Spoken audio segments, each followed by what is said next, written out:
Hello and welcome back to everyone. Another edition of NXT Out of 10, and this week's episode was big for kind of leading the path towards Great American Bash with number one contenders matches between Mason Rook and Nakaro and Kalani Jordan and Kendall Gray to see who would be facing off at the pay-per-view. And we also got a new North American title match on the show, but we start things off with Fraxian versus Noam Dar and Romeo Moreno. This was a fast-paced, high-action contest, especially once Fraser stopped interjecting.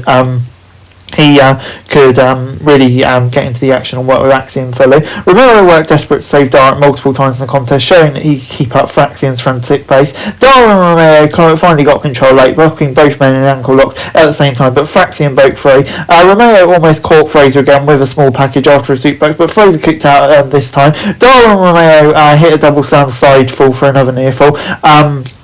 Romero delivered, dived right into a double super kick. Fraxian followed that with a golden ratio and Phoenix Splash for victory. On a night loaded with matches with real stakes, this is a prize opener that May has stolen the show. As always, Fraxian looked fantastic and should be getting more spotlight on SmackDown. However, it was truly Romero that continues to shine in these spots. While this was about building a new necessary team for NXT, Romero looks like he could break out on his own. His speed fire in the ring is kind of reminiscent to Javon Evans. While WWE made up its biggest stars at the top of the card, the future is looking bright when it comes to one of the future high flyers. So I'm going to give it an 8 out of 10.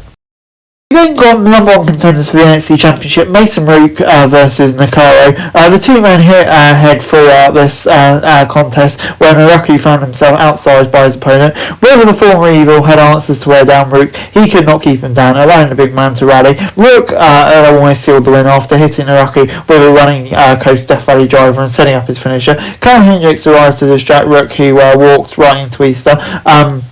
The Abyss from Nakaro, giving the former Evil the victory. It was obvious early in this contest this wouldn't be the usual NXT style. These are two veterans with plenty of experience outside the Performance Centre. Rook's hard-hitting style pearled well with Naraku's strong style, and they delivered an engaging contest. The distraction of Hendricks is just the latest weird way that has ruined the main event scene in NXT. He didn't need to get involved in this contest to protect Rook, as it only made Nakaro look worse. He was visibly overwhelmed in this match. Hopefully NXT will pick up the pace with this story after all the teasers. There's real potential in D'Angelo Nakaro that should go beyond this one-off collision, so I'm going to give it a 7 out of 10.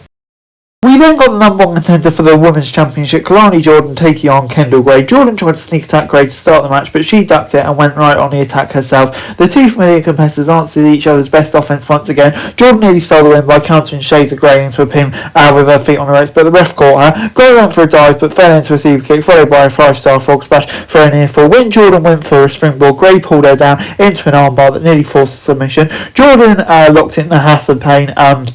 They injured Ren Sinclair, but Gray refused to quit, then laid out Jordan with shades of Gray for the victory. A great battle between two top-tier athletes that have found their chemistry. Every moment of this match, without the crowd was invested and showed why they were at the top of the card. The pace of the feud makes it feel a bit more anticlimactic, but the final match may only come after Gray wins the women's title. The Vice had a solid reign so far, but it feels like it could be Gray's time at the Gab, so I'm going to give it an 8 out of 10. And then moving on to Dion Lennox versus Jasper Troy. Lennox started aggressive, attacking Troy with focus, but he struggled to keep the big man contained. Once the title and John, Shogun Sugars teased that Lennox needs to watch his back during the match, distracting him from Troy to make the comeback. The distraction was not enough to turn the tide. There was Lennox ducked available and hit a jackhammer for a victory. After the match, Sugars reappeared on the turn in a pre-recorded distraction, allowing him to take out Griffin with a baseball bat. This was ugly. While Lennox showed off his power against the big man, he and Troy both looked like rookies, trying to keep the action moving. Down the stretch, Lennox dropped Troy awkwardly on his head, which luckily did not seem to cause injury. Lennox was always going to win, but NXT is not doing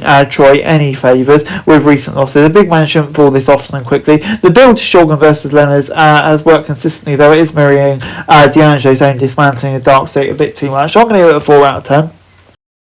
The Mr. NXT pageant began after the first match of the night, where Tristan Angels and Charlotte Hill showed off their fashion choices around run. Kit Wilson, Aaron Rook and comedian Matt Matthews were weighed in as the judges, giving the first round to Angels 2-1. Hill dominated the talent competition, showing off his Rubik Cube and juggling skills. Angels tried to interrupt without success. The judges ruled it 3-0 to Hill. Finally, they finished Republic speaking in front of the crowd. Angels ran down his competition on the fans, while Hill talked about his journey and hardships. Matthews and Wilson split the votes, and Rook left as soon as the fans. The fan gave it to Hill. Angels laid out Hill afterwards and told him that Mr. NXT was his birthright. A weird segment overall, but paced well enough not to take too much time from the show. It did continue to build Hill's popularity as an everyman. He and Angels have built solid heat that can lead to a real match soon, maybe a Great American Bash. Beyond the match, Hill was clearly a level where he could win gold soon, likely to throw in Miles Bourne. Next up was Tatum Paxley versus Zarya for the Women's North American title. Zarya immediately came out of the box fast, going for an F5 and hitting a spear for a near fall. Paxley answered a slingshot for a stomp onto the steel sets, but Zarya recovered quickly, brawling outside of the ring. Paxley countered on one spear attempt with a double foot stomp, then went for a 450. Zarya ducked to land her second spear for a near fall. Zarya tried to suplex Paxley, but the champ trapped her into a tree of woe, followed by a coast to coast for another near fall. Both countered the other's finish, but Zarya hit Paxley with an F5 on the floor, followed by a spear and an F5 in the ring to win the North American title. While the action was not perfectly clean, especially sprinting through spots often, these two fought the main event focus, delivering some of their best work in recent memory. It's surprising this wasn't saved for the gab, but we got a strong spotlight in the main event. Zarya is a worthy name to win the gold. She and Paxley should run this back at PLE even more time. For Paxley, maybe should go to the women's title scene or even a move to the main roster, because she's done about everything in NXT. Overall I'm going to give it an 8 out of 10.